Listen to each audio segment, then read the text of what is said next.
बिस्मिल्लाहिर्रहमानिर्रहीम। अस्सलाम वालेकुम एवरीवन, क्या हाल चाल है आप सबके। उम्मीद करती हूँ आप सब बिल्कुल ठीक होंगे, खैरियत से होंगे। और मैं भी बिल्कुल ठीक हूँ, शुक्र है अल्लाह का। तो आज का मैं व्लॉग शुरू कर रही हूँ मॉर्निंग से। हमेशा की तरह, रोज़ की तरह सुबह का नाश्ता, जो कि लाज़मी होता है, बनाना ही होता है। लेकिन बाज़ औक़ात क्या होता है ना कि इंसान अपनी रूटीन से थक भी जाता है, चाहता है कि उसको थोड़ा-सा चेंज करे या नाश्ते को ही अपना थोड़ा-सा चेंज करे। तो कुछ ऐसा होता है, अक्सर हो जाता है। तो यहाँ पर मैं बना रही हूँ नाश्ता,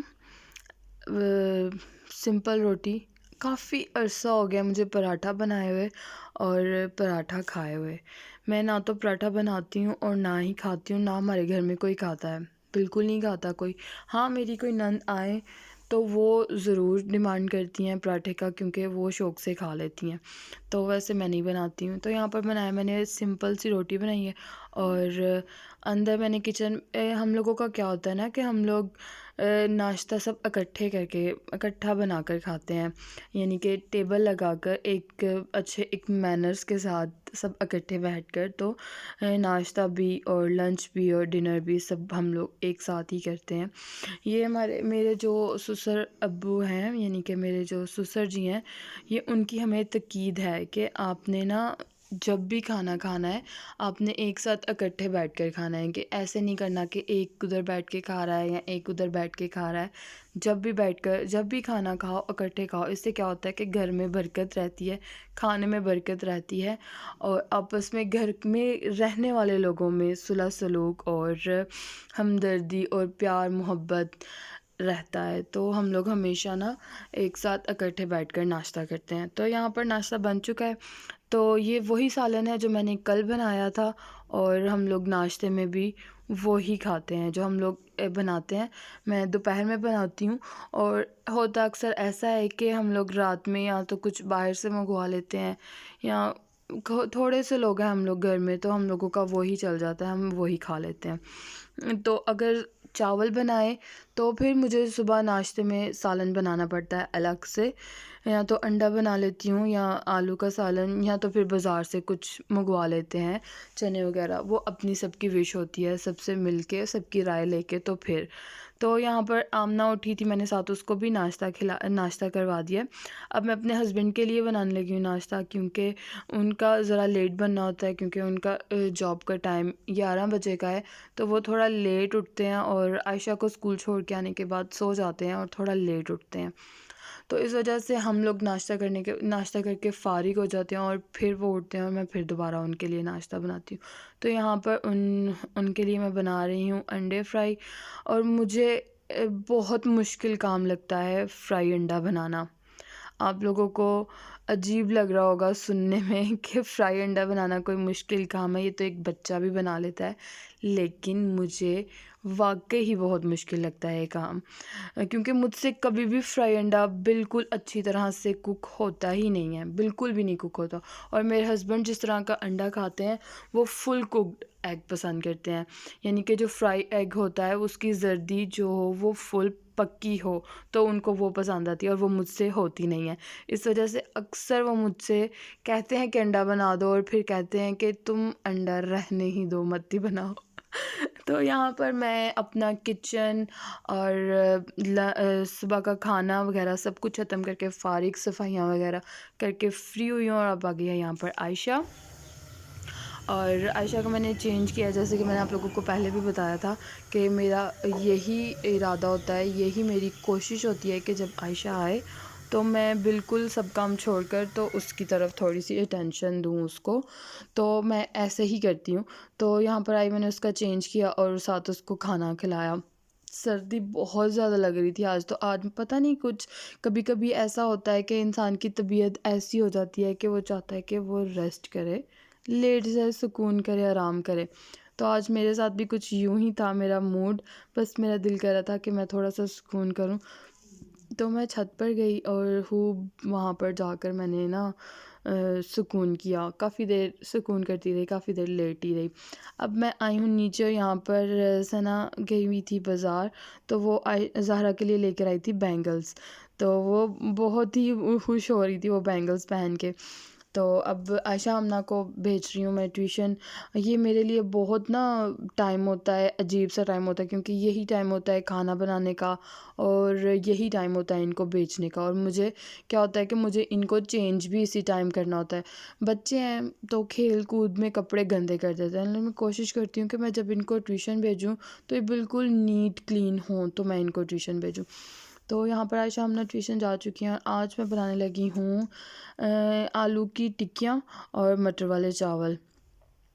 तो यहाँ पर आलू की टिक्कियाँ बनाते हैं फटाफट झटपट से। मैं आपकी इसकी रेसिपी बता देती हूँ कि मैं किस तरह से बना रही हूँ।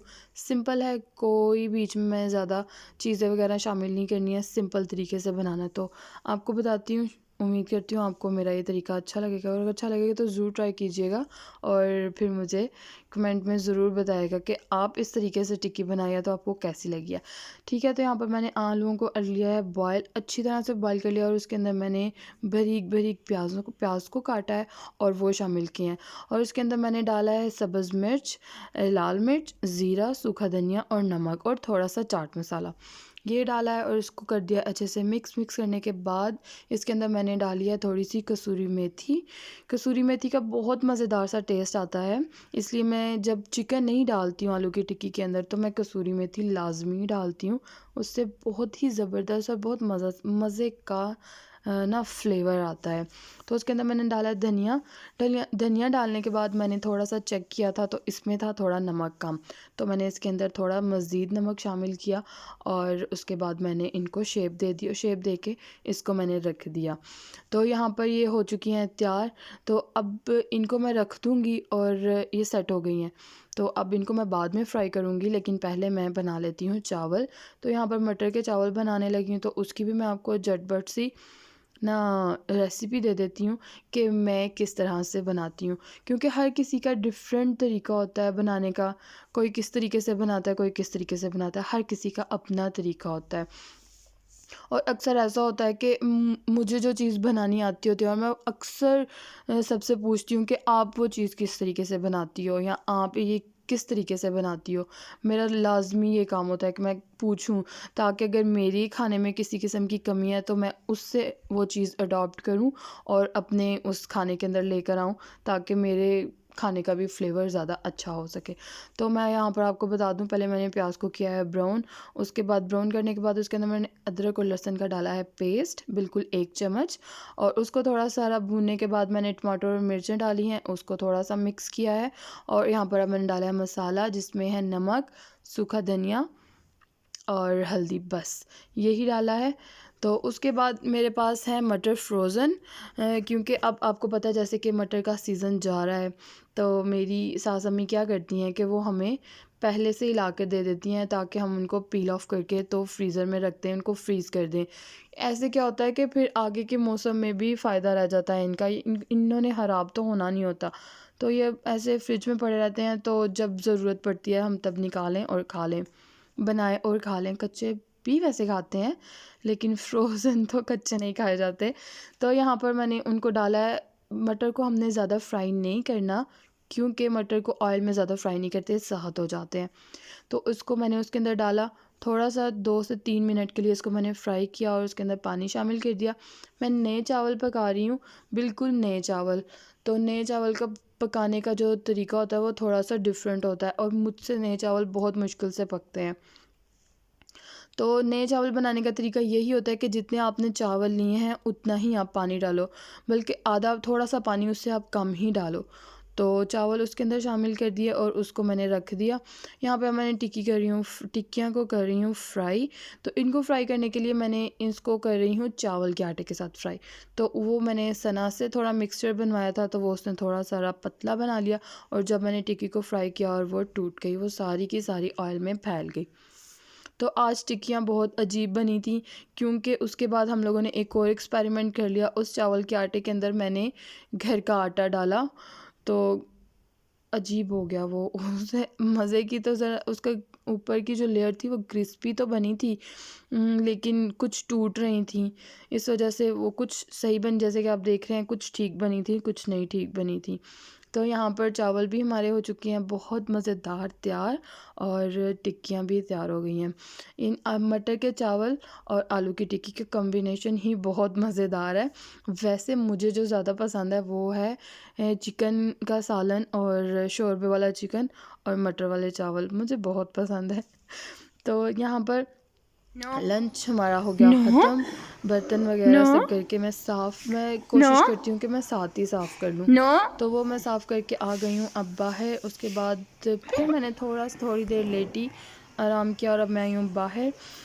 अब मुझे करने हैं कपड़े वगैरह जो है ना सारे आज मुझे ऑर्गेनाइज करने हैं, क्योंकि काफ़ी ज़्यादा 3-4 दिनों से मैंने इनको वॉश किया हुआ था और ये मैंने यहाँ पर ही रख दिए। और यहाँ पर ज़ारा नीचे उतरने की कोशिश कर रही थी और वो फंस गई। और वो फंस गई थी, और जब मुझे इतनी हंसी आ रही थी उसके ऊपर कि मैं उसको उतारूं नीचे, मैं हंस रही थी और वो अच्छी यहाँ पर रो। बहुत ही फनी सीन था ये। छोड़ दो जे कपड़े पहना के हैं। उसने कहा मैं फंस जाऊं लेकिन मैं काम खराब करना नहीं छोड़ूंगी। तो यहाँ पर ये मैंने खोल लिया है लंडा। लंडा नहीं है, ज़ारा के कपड़े हैं, क्योंकि मुझे आज सारे ऑर्गेनाइज करने हैं। तो ये ज़ारा के कपड़े हैं, मैंने सारे तय करके रख लिए हैं, इनको तह लगा ली है। और अब मैं इसको इसकी टोकरी के अंदर अच्छी तरह से सेट करके रख दूँगी। तो ये मैंने उसकी रखी हैं शर्ट्स, ये भी उसकी शर्ट्स हैं, और ये उसके रखे हैं मैंने पजामा। ये हाई नेक्स हैं, ये भी हाई नेक है, और ये जो मैंने रखे हैं ये उसकी एक गोल नेक शर्ट्स हैं और कुछ इनर वगैरह हैं। ये सब मैंने उसका अच्छी तरह से क्योंकि अब जब मुझे लेना होगा ऊपर से ही ये पता होगा कि इस लाइन पे मैंने शर्ट्स रखी हैं, तो मुझे यहाँ से शर्ट्स ही लेनी है।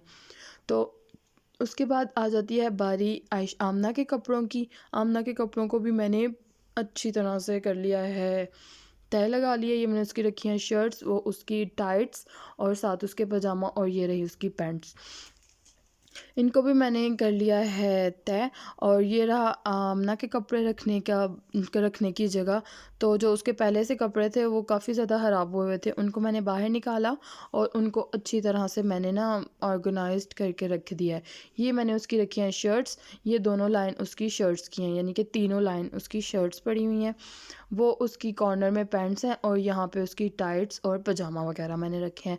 इस तरह रखने का तरीका ये होता है कि आपको सब यहाँ पे सब यानी कि ईज़ी तरह आपको नज़र आ जाता है सब, ये तो ईज़ी रहता है, ये तरीका मुझे ईज़ी लगता है।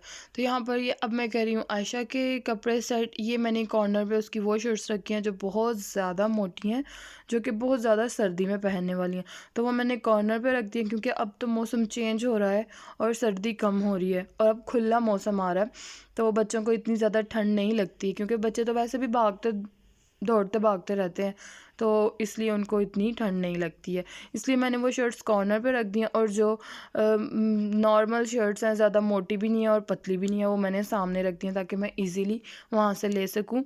तो यहाँ पे उसकी टाइट्स और साथ ही उसकी मैंने पैंट्स भी रख दी हैं। वो पैंट कम पहनती है, उसको इतनी ज़्यादा पसंद नहीं है पैंट्स पहनना, इस वजह से मैं उसकी फिर ज़्यादा टाइट्स ही लेती हूँ। और यहाँ पर अब मैं अपना सारा काम करके फारिग हो गई हूँ, सोचा क्यों ना आज थोड़ा सा बच्चों के साथ खेल लूँ, थोड़ा सा उनको टाइम दूँ। तो यहाँ पर मैं उन दोनों के साथ खेल रही हूँ, यसु पंजू, और वो मुझे सिखा रही हैं कि मामा ऐसे नहीं खेलते, यसु पंजू नहीं होता, इसके अंदर डोली भी होती है और इसके अंदर डंडा भी होता है। इतनी हंसी आ रही थी इनकी ये बात सुन के। तो यहाँ तक ही था मेरा व्लॉग। उम्मीद करती हूँ आपको अच्छा लगा होगा। तो मेरी वीडियो को करें लाइक, शेयर और सब्सक्राइब करें मेरे चैनल को। अल्लाह हाफ़िज़।